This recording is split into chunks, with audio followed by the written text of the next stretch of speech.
आज आज आज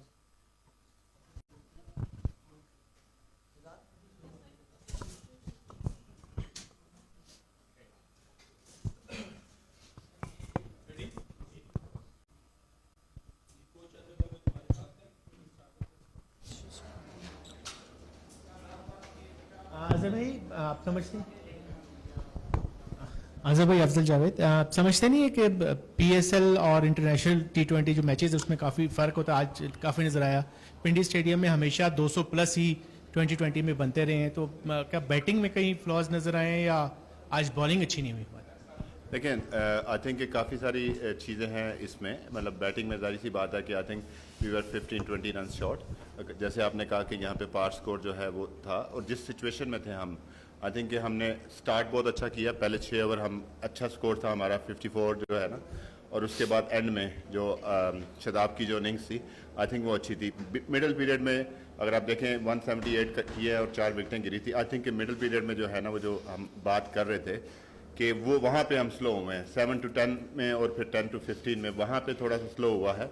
ठीक है, बॉल थोड़ा सा ग्रिप हो रहा था। यही हमारे लिए लर्निंग है कि हमने इन चीज़ों को कैसे बेहतर करना है। कि वहाँ पे टाइम था, अगर आप अपोजिशन को देखें तो वहाँ पे उनका स्कोर 10 ओवरों में हमसे 4 रन कम था, लेकिन उसके बाद जो है विकेटें 2 गिरी थी उनकी, उन्होंने बिल्ड किया 7 से 10 में, और उसके बाद उन्होंने एक्सेलरेट किया। और डेफिनेटली जिस तरह चैपमैन खेला है, आई थिंक 87 और 42 बॉल, T20 फॉर्मेट में यही होता है कि एक बंदा जो है ना खड़ा हो जाए और वो गेम आपसे लेके जा सकता है। और डेफिनेटली बॉलिंग में भी काफ़ी सारी जो है ना हमें वीकनेसेस नज़र आ रही हैं, जो हमने अप टू द मार्क नहीं थे, फर्स्ट 6 में भी नहीं थे, और उसके बाद जो है हमारी चॉइसेस जो थी वो अच्छी नहीं थी।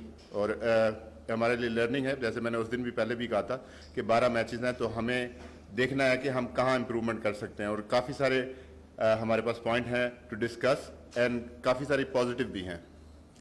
Nasir Naqvi, ABN news.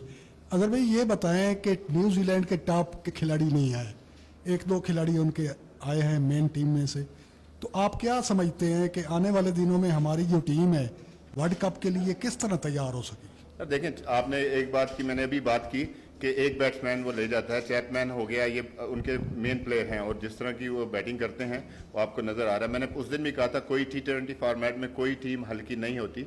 हमें उनके प्लेयर्स का अंदाज़ा नहीं है कि वो इंटरनेशनल नहीं खेले, लेकिन वो टीम एक स्ट्रॉन्ग टीम है, वो उनके ये फ्यूचर है न्यूजीलैंड क्रिकेट का।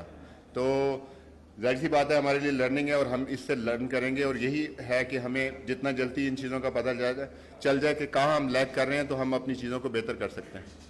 जी, अस्सलाम वालेकुम अज़हर भाई, this is Biran Kazi from pro sports. Commiseration on the loss. थोड़ा मुश्किल सवाल पूछूंगा आपसे। एंट्री पॉइंट्स काफी आजकल जो है ना क्रिकेट में डिस्कस किए जाते हैं, और आप तो खुद भी इस्लामाबाद यूनाइटेड कोचिंग सेटअप में रहे हैं, जो बहुत डेटा सेंट्रिक एक टीम है। तो 7th ओवर में जब साइम आउट हुआ तो रिजवान को भेजा गया, तो क्या जो टॉप 3 है वो शुरू से इंक्ड इन है, या हम डायनामिक बैटिंग ऑर्डर एक्सपेक्ट कर सकते हैं? क्योंकि मेरे हिसाब से उस पॉइंट पे शायद उस्मान या शादाब बेहतर होते, क्योंकि मिडिल ओवर्स में उनकी ball striking particularly versus spin बहुत बेहतर है। डेफिनेटली जो आपने बात की, हम आप मूविंग फॉरवर्ड हम ये चीज़ करेंगे, और इसमें ज़रूरी नहीं है, मैंने आपको पहले भी कहा था कि टॉप 3 नंबर जो है ना वो आपके नॉर्मली फिक्स होते हैं, और उसके बाद आपको जो है ना आपको ये अडेप्ट करना पड़ेगा कि आपको जो है मैचअप्स के साथ जाना पड़ेगा और देखना पड़ेगा कि कंडीशन क्या है।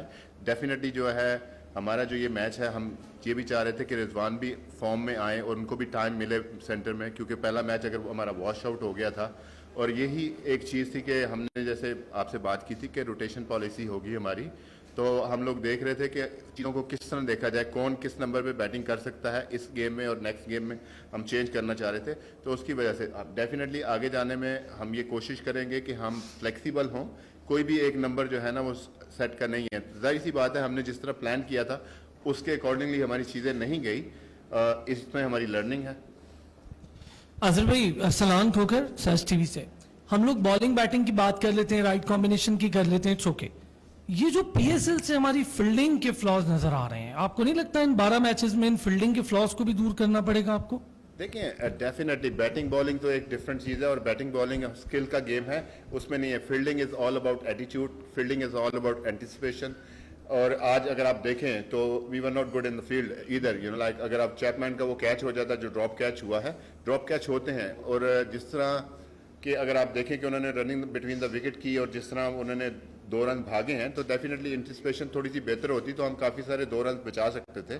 तो ये चीज़ें सारी माइंड में हैं क्योंकि फील्डिंग का जो है ना बहुत इंपॉर्टेंट रोल है। बैटिंग बॉलिंग में आपकी लक होती है, फॉर्म होती है, लेकिन fielding is all about attitude and we discuss on that those things. तो इंशाल्लाह आने वाले वक्तों में मैं ये तो नहीं कह रहा कि हम नंबर 1 फील्डिंग साइड हो जाएंगे, लेकिन मैंने जब भी ड्रेसिंग रूम में बात किया हमने हमारे एटीट्यूड की बात की है, हम जो है ना किस तरह एंटिसिपेट करते हैं उन चीज़ों पे हम काम करेंगे और आने वाले वक्तों में इंशाल्लाह हम उन चीज़ों के ऊपर काम करेंगे। अजहर, दिस इसके आसिफ, मैं आपसे पूछना चाह रहा था कि आप खुद भी इंग्लैंड में बहुत क्रिकेट खेले, हमने देखा है कि जो ऑस्ट्रेलियन टीम है, न्यूजीलैंड, इंग्लैंड, इनकी जो बॉडी लैंग्वेज है और माइंडसेट है वो बहुत अटैकिंग और पॉजिटिव होता है चीज़ों को लेके। इसी वजह से हमने देखा कि उन्होंने अपने, बेशक उनके जो मेन प्लेयर्स हैं नहीं आए, लेकिन जो ये टीम आई इसने एक मजबूत टीम को हरा दिया। तो माइंडसेट जो पाकिस्तान का नजर आता है वो अक्सर नजर आता है कि हम हारे हारे से नजर आ रहे होते हैं, ये हमने काफी दफा फील किया। इसके लिए क्योंकि आप वहां पर रहे हैं, खेले हैं, इस चीज के ऊपर कैसे काम करेंगे? देखें, जो आप उनके माइंडसेट की बात करते हैं या उनकी जो चीज़ें बात करते हैं वो हमारे सेटअप में और उनके सेटअप में बहुत ज़्यादा फ़र्क होता है। ठीक है, हम जो है ना हमेशा से रिस्पेक्ट वाले लोग हैं, फैमिली ओरिएंटेड भी होते हैं, रिस्पेक्ट करते हैं लोगों की, तो वो हमारे अंदर रिस्पेक्ट का आता है। उन लोगों की अगर आप बात करें तो उनका एक माइंडसेट शुरू से ग्रोथ स्कूल लेवल से लेके आप वो स्पोर्ट्स साइकोलॉजिस्ट के साथ काम करते हैं, उनको बताया जाता है, इनसिक्योरिटीज़ नहीं होती चीज़ों की।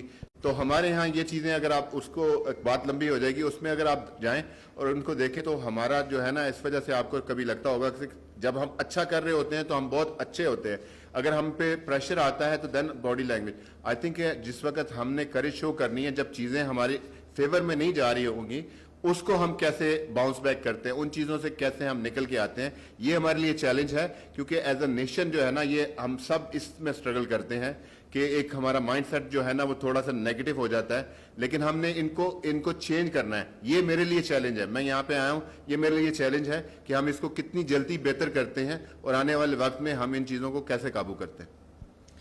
अजहर, आप कोच हैं लेकिन लगता है कि आप डिफेंडर भी हैं। जब अच्छा परफॉर्म करते हैं तो वो आ जाते हैं और जब बुरा परफॉर्म करते हैं, क्या ये भी वर्ल्ड कप की तैयारियों का एक हिस्सा है? दूसरा, there is no excuse when you drop so much catches. Winning combination बेहतर होता है जब आप वर्ल्ड कप की तैयारियों के सिलसिले में होते हैं कि तजर्बात बेहतर होते हैं?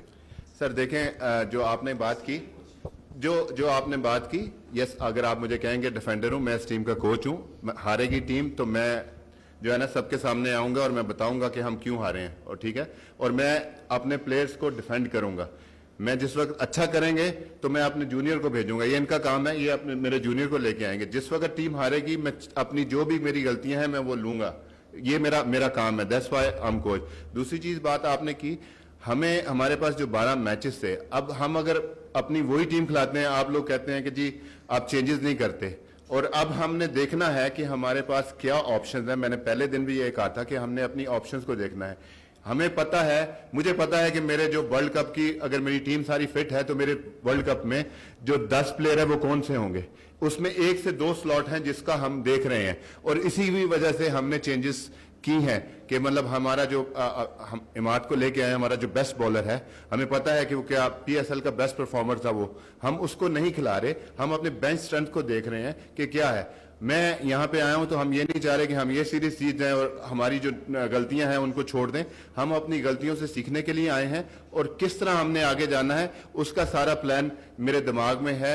इस टीम को हमने वो बात की हुई है, इंशाल्लाह आप देखेंगे। मैं गारंटी तो नहीं देता कि हम जाके वर्ल्ड कप जीत जाएंगे, लेकिन आपको ये जो हम इस वक्त गलतियां कर रहे हैं, इंशाल्लाह अल्लाह ने चाहा तो हम ये वर्ल्ड कप में गलतियां नहीं करेंगे। अजहर भाई, ताहिर डॉन टीवी से ये बता दें कि हमारी जो टीम है वो पहले 6 मैचेस में तो उनमें स्पिरिट नजर आता है, लेकिन साथ ही दिल छोड़ जाते हैं।